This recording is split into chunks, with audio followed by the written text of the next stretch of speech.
All right, this is Devon here in round eight. I don't really know a whole lot about this round, which is pretty weird for me to say. I feel like every single round, I've been pretty knowledgeable about what's going to happen.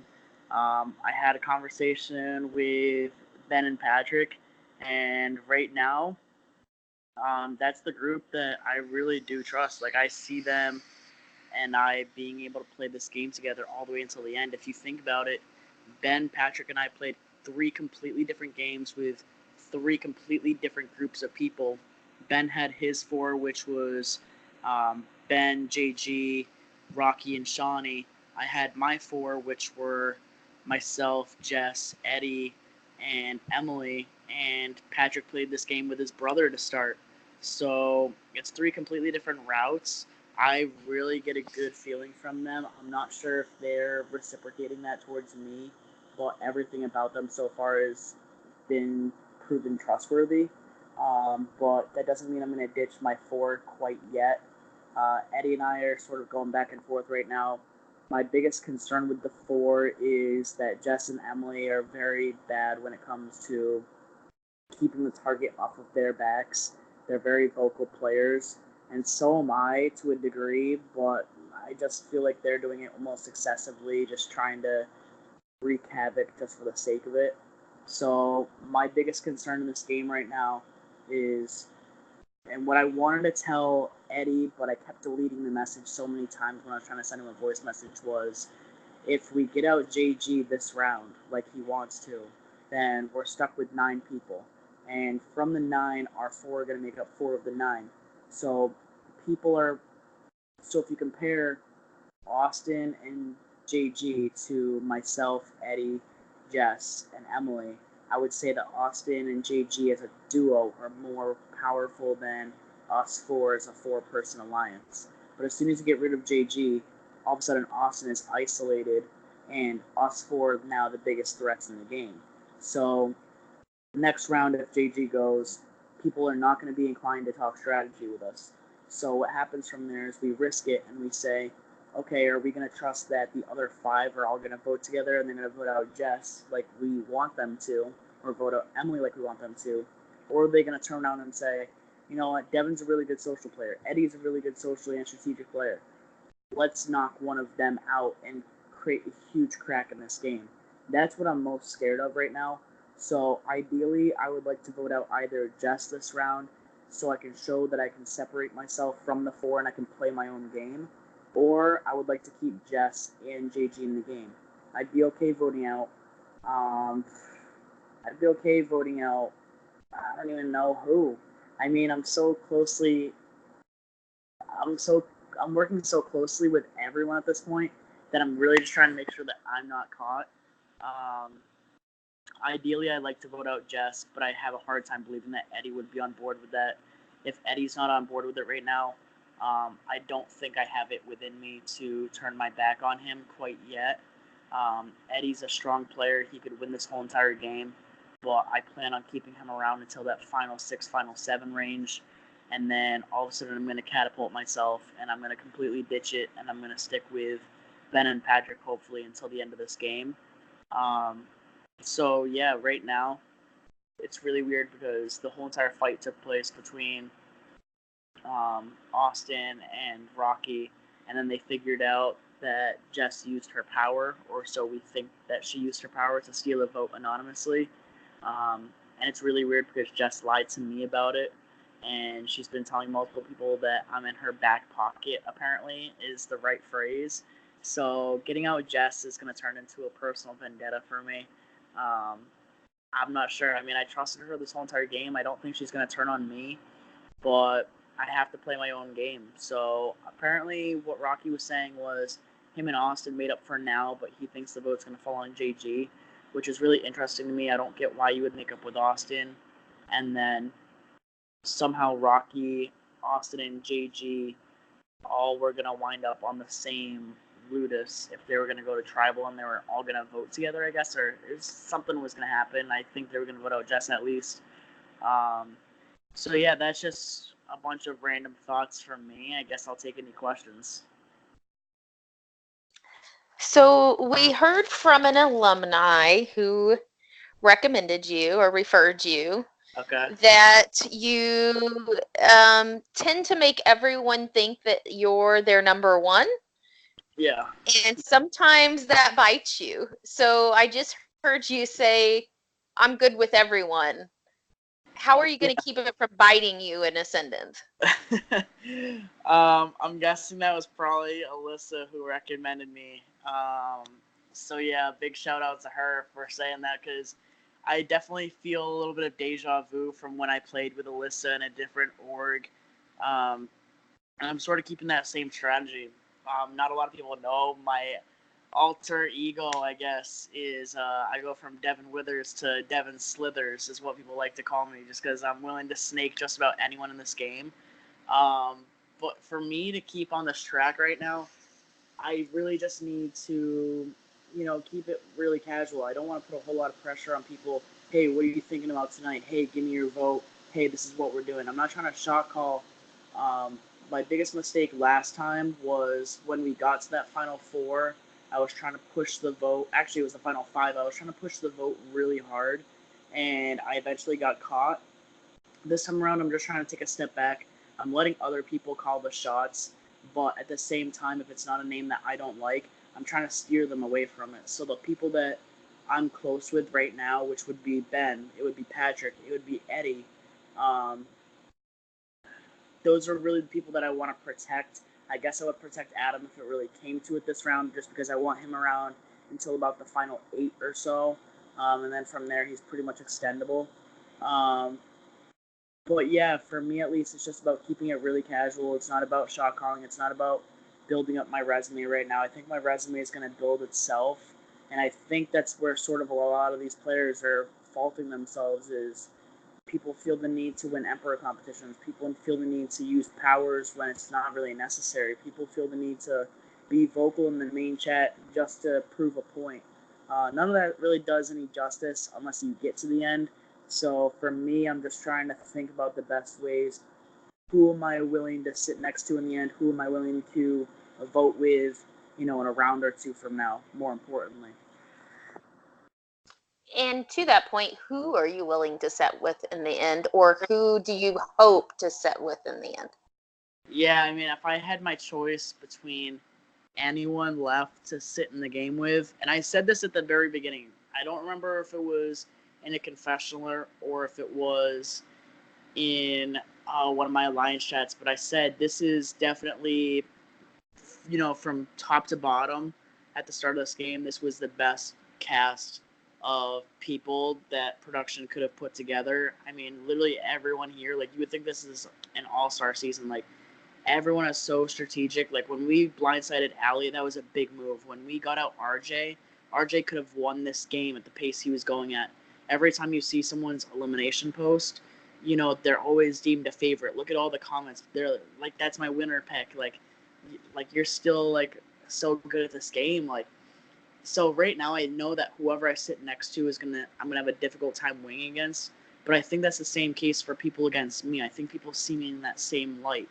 That it's gonna be hard for them to beat me in the end. So to answer your question, I guess if I could sit next to anyone, I would probably want to avoid sitting next to Ben and Rocky just because of that four-person alliance. Ideally, I'd like to sit next to Patrick just because I feel like him playing with his brother is going to merit him a little bit of rewards, but at the same time, he didn't really do a whole lot outside of that. Adam would be someone else I would be more than willing to sit next to. Um, I wouldn't sit next to anyone in my current four-person alliance between myself, Jess, Emily, and Eddie. I think Eddie's too good of a public speaker, and I think he's too good. I think he plays too similar of a game that I'm playing. I see a lot of myself and Eddie as a game player, so it's a little worrisome. But Jess and Emily, I don't think they're even going to make it past the next. I think those two are going to be two of the next four people out of this game. I genuinely do. Um, and typically I would stick out my neck for the people that I'm working with, but with Jess lying to me about the steal a vote and Emily sort of just going inactive from time to time, I don't really have any reason to save them. I think they're going to make for great jury votes, but they're not going to make for much else beyond that. I'm going to tweak the question I normally ask. Sure. Who do you trust the most right now? And let's say you aren't immune and you go now. What person do you see just sure shot to the end they would win this game? Yeah. So the person that I trust the most right now. I mean, you guys asked this question, and like, trust is such a hard word because once again, everyone here is such a good player. You can't tell who's being genuine and who's just trying to play me. But I guess Eddie, from top to bottom, has been really vocal about wanting to work together. He's been pretty good about protecting me from the start. So I guess Eddie would now be the person that I trust the most. And the person, if I was to go this round, which thank God I'm immune because this is probably going to be another crazy tribal where the numbers aren't going to make sense. Um, I would say once again, I think Eddie would be the person that would win this game. I don't know. No, I actually don't think Eddie would make it to the end because if I go, Eddie doesn't really have any of the connections that I have. So right now, Eddie's trying to sort of use me to get himself into a new alliance, which I don't think is going to work out for him if I'm not in the game still. Um, I could see Rocky going pretty far in this game. I could see Ben going pretty far.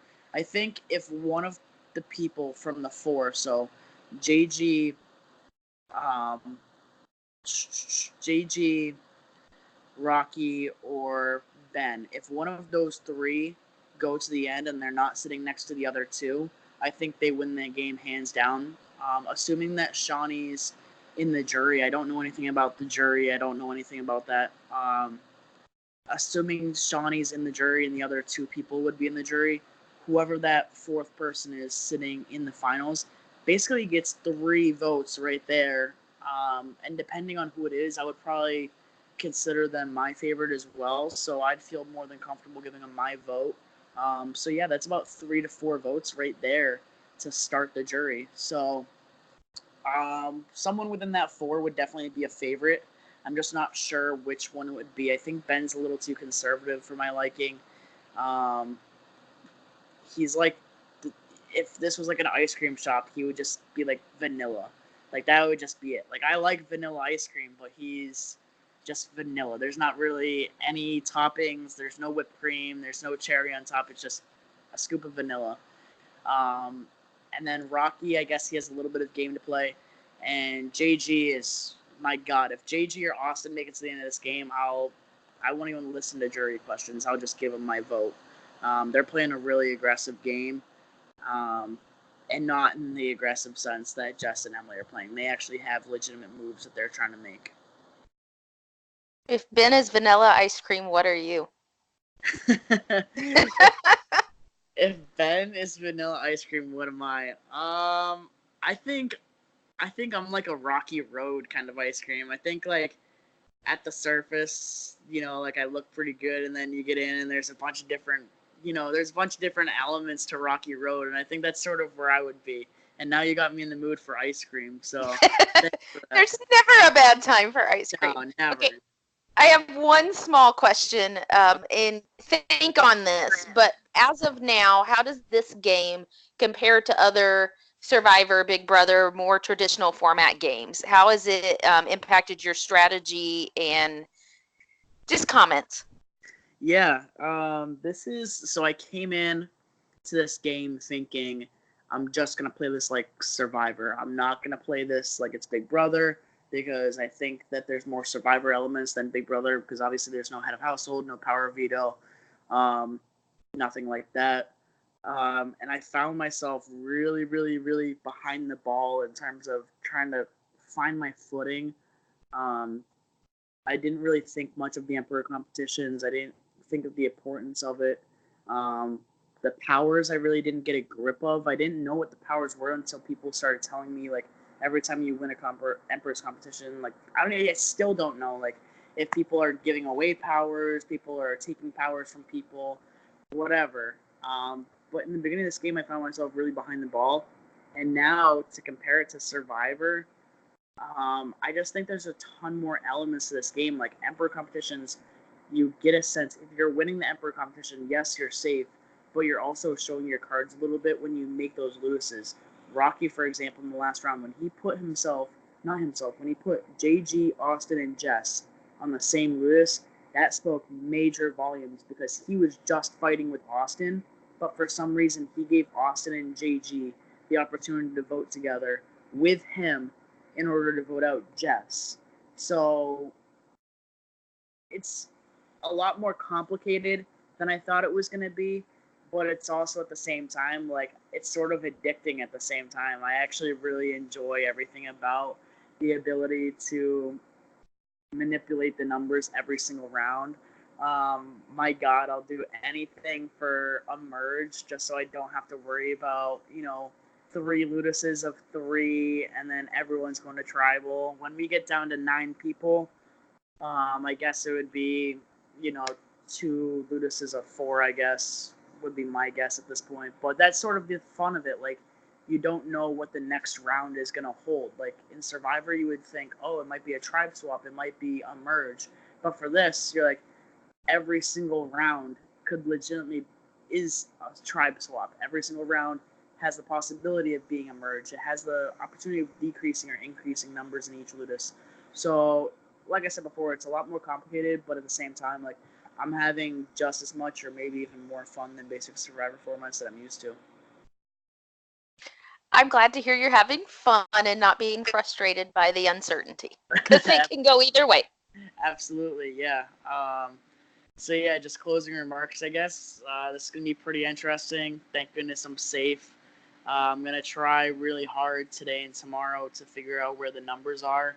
I have it my way right now. My prediction would be that Jess goes, but knowing Eddie and knowing how the game flips so often, I would probably guess that the numbers would probably fall on possibly Austin or JG, but I also see one of them using some sort of weird ass power. So we'll see what actually happens. Just thank goodness I'm safe though.